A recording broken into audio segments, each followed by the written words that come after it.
নির্বাচনী প্রচারে এসে শওকত মোল্লার হয়ে সওয়াল করলেন মমতা বন্দ্যোপাধ্যায়। তিনি বলেন, শওকতকে ওরা খুন করতে চায়, কিছু হলে ছাড়বে না। ভাঙড়কে পাখির চোখ করে নির্বাচন লড়ছে তৃণমূল কংগ্রেস। বিজেপি ছাড়া এ রাজ্যের একমাত্র বিরোধী কেন্দ্রটি ছিনিয়ে নিতে মরিয়া শাসক দল। শনিবার সেই ভাঙড়ে দাঁড়িয়ে দলীয় প্রার্থী শওকত মোল্লার সমর্থনে সুর চড়ালেন দলনেত্রী মমতা বন্দ্যোপাধ্যায়। জনতার কাছে শওকত মোল্লাকে ভাঙড় থেকে জয়ী করার আবেদন জানিয়ে তিনি বলেন, শওকতকে জেতান, ভাঙড়ে আপনারা যা চাইবেন তাই করে দেব। কোনো নির্দলকে অথবা বিজেপির সঙ্গে যোগাযোগ রাখছে এমন কোনো দলকে একদম ভোট নয়।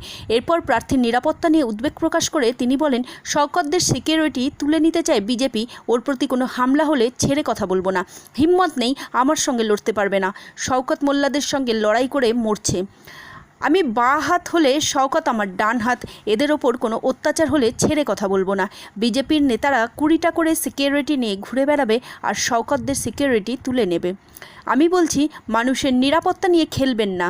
দরকার হলে আমার সিকিউরিটি তুলে নিয়ে দরকার হলে শওকতকে দেব। শনিবার জেলা জুড়ে একাধিক কেন্দ্রে ম্যারাথন প্রচার করেন তৃণমূল নেত্রী মমতা বন্দ্যোপাধ্যায়।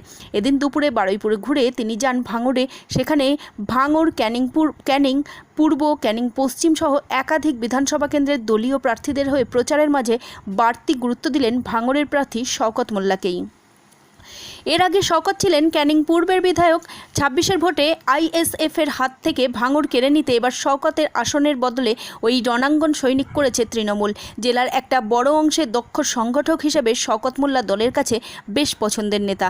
তাই ভাঙড় উদ্ধারে তার উপর ভরসা রেখেছেন মমতা বন্দ্যোপাধ্যায়, অভিষেক বন্দ্যোপাধ্যায়।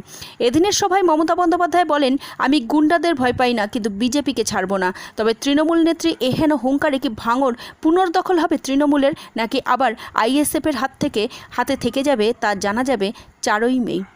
ব্যুরো রিপোর্ট, গাঙ্গেয় সুন্দরবন বার্তা, ভাঙড়। রাখবেন, ওকে আমি খুব ভালোবাসি, ওকে খুন করতে চায় ওরা। যদি সেরকম হয়, আমি আমার সিকিউরিটি তুলে নিয়ে আমি শওকতকে দিয়ে দেবো। দেখি আপনারা কি করতে পারেন। ভাঙড়ে কতকগুলো বিজেপির দালাল আছে, টুকটুক করে বোম মারে আর বিজেপিকে ফোন করে বলে একে অ্যারেস্ট করিয়ে দাও, ওকে অ্যারেস্ট করিয়ে দাও। আমি সবটা জানি। এদের বিশ্বাস করবেন না, এরা বিজেপির টাকায় চলে। আমি জানি বলে যাচ্ছি, বিজেপির টাকায় বিজেপিরও যেমন কমিউনাল, তেমনি আরও কিছু কমিউনাল আছে অন্যান্য ধর্মেও। মাথায় রাখবেন, যারা বিজেপির কাছে টাকা খেয়ে নিজের বর্ণের সাথে, নিজের জাতির সাথে গদ্দারি করে, এদের ক্ষমা করবেন না। আমি ইচ্ছা করে ক্যানিং থেকে শওকতকে নিয়ে এসেছি। শওকতই আমায় বলেছিল 8টা থানা বানাতে। আমি এখানে 8টা থানা বানিয়ে দিয়েছি কলকাতা পুলিশের আন্ডারে। ওই আমাকে বলছিল, দিদি মেডিকেল কলেজ হাসপাতালটা শুরু হয়নি। আমি বললাম, ওরে, যাকে টেন্ডার দেওয়া হয়েছে সে করেনি, এখন ইসলামিয়া হসপিটাল প্রস্তাব পাঠিয়েছে, ওটা আমরা করে দেব। এবং বানতলা থেকে শুরু করে টোটাল ভাঙড় পর্যন্ত শুরু করে, মনে রাখবেন, ক্যানিং স্টেডিয়াম থেকে শুরু করে বাদবাকি যা আপনাদের দরকার আমি করে দেব। কিন্তু কথা দিতে হবে, শওকতকে আপনারা ভাঙড়ে জেতাবেন, আর ক্যানিং পূর্বেও আমার প্রার্থী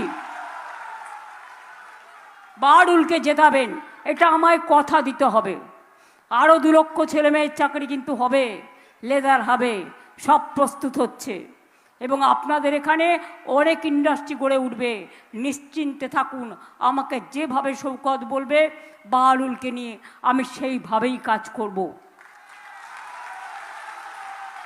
ওকে আমি খুব ভালোবাসি, ওকে খুন করতে চায় ওরা, ওর সিকিউরিটি তুলে নিতে চায় বিজেপিকে বলে। আমি সব খবর রাখি, যদি কোনো রকম সিকিউরিটি তুলে নিয়ে ওর প্রতি কোনো হামলা হয়, তাহলে কিন্তু আমি ছেড়ে কথা বলবো না, প্রশাসনকে জানিয়ে রাখলাম। বিজেপির নিজের হিম্মত নেই, আমাকে লড়তে পারে না, ওরা শওকত মোল্লার সাথে ঝগড়া করে মরছে।